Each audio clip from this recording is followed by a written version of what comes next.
Hello there, very warm welcome to you. I'm KRITIKA SAXENA and you're watching Inside America as the Prime Minister Narendra Modi tries to hard sell the India growth story to tech majors in Silicon Valley.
Hello there, very warm welcome to you. I'm KRITIKA SAXENA and you're watching Inside America as the Prime Minister Narendra Modi tries to hard sell the India growth story to tech majors in Silicon Valley. We get you the voices of all those big tech majors, and who gets bigger than Google? We go inside Google and get you the most powerful and influential voices from the Google management to understand how important India is to Google and what Google has on its annual up next. There's robotics and futuristic products up ahead on this special show where we get you all the voices.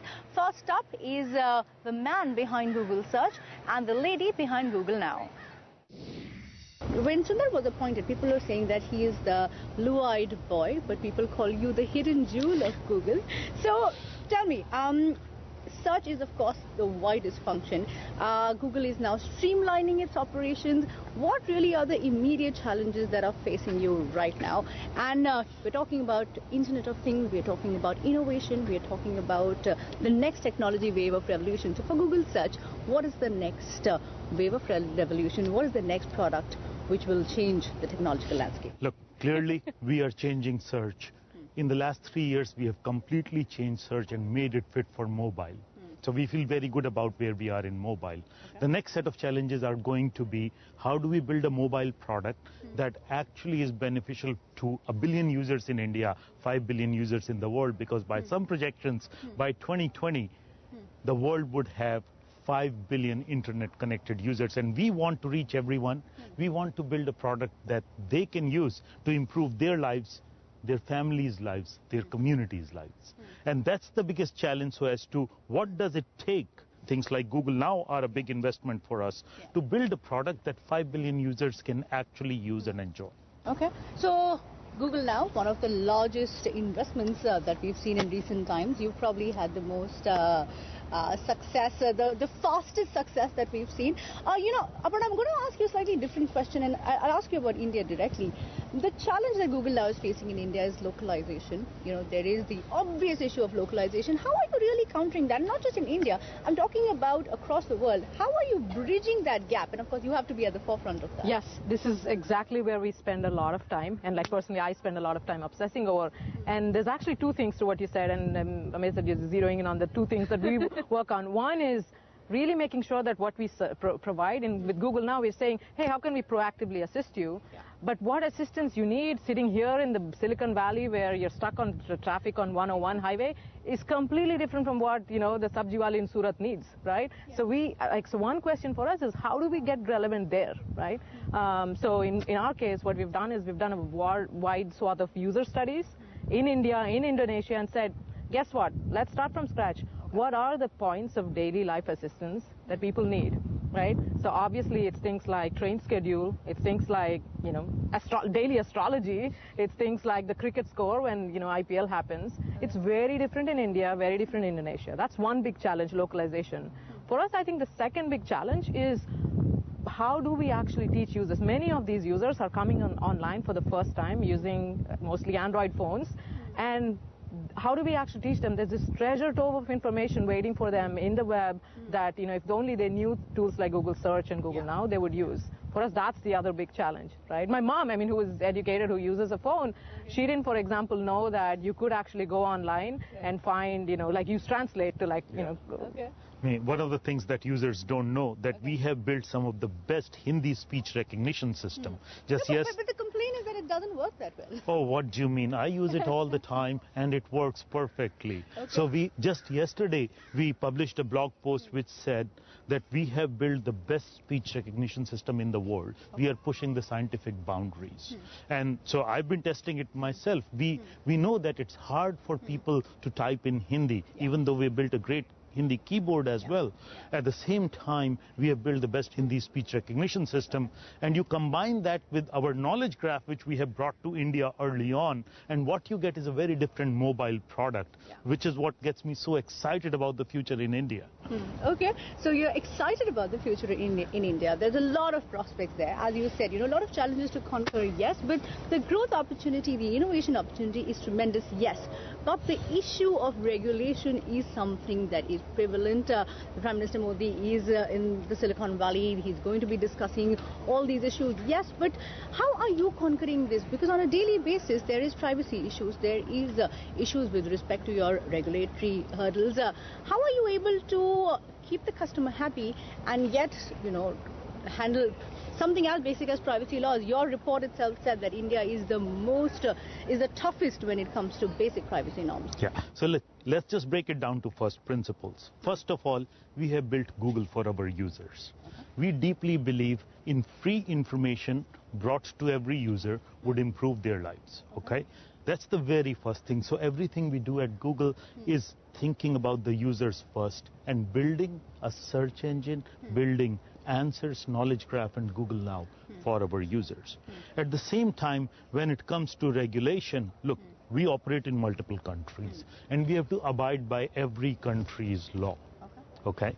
And that's the law of the land. We have to abide by it, and we do that in every country we operate in regarding, you know. But it is an issue, right? Privacy, does it hinder your operations in that case?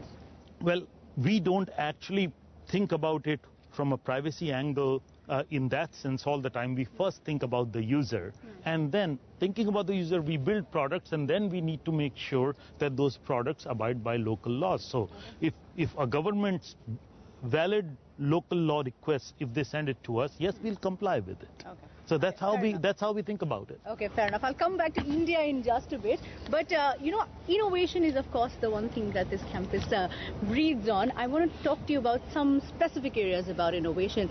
Robotics, that's in the making, work in progress. By when can you expect it to launch? Well, look, you know, robotics is a field that has been around for 30 or 40 years as a field of computer science. Yeah. And you already see huge improvements in productivity that humanity has made thanks to robotics. Yeah. Now, those robots are going to increasingly make humans productive. We at Google deeply believe in a symphony between human beings and machines. Yeah. Be it human beings and computers, be it human beings and cell phones, be it human beings and robotic arms. Yeah. We deeply believe our ethos is how we can improve human lives with technology. That's what Google's all about. Okay. Be it information, be it devices, be it robotics. So I think as you see, time will progress, and you would see robotics actually improving daily lives even more. Okay. You know, I'm going to ask that question to you as well, Aparna. We spoke about robotics. The self-driven car, it's in the testing phase, yes. Right. When will it launch over here? But, you know, yes, that is one important factor, but we're talking about innovation over here. Is India really ready for innovation? Yes, breaking it into two yes, questions. two questions, right? So on the first front, the way I think about this is the next wave. If you look at how technology has evolved, there's tremendous innovation in the software layer that's happened, right? Like the amazing information services. But the next wave I think of is where hardware and software comes together into the real world, right? So robotics is an example. Self-driving cars is another example where you have this combination of like powerful advances in hardware and software, and then they actually affect your real world. They take the heavy lifting out of your daily life. Like, why should I drive a car, right?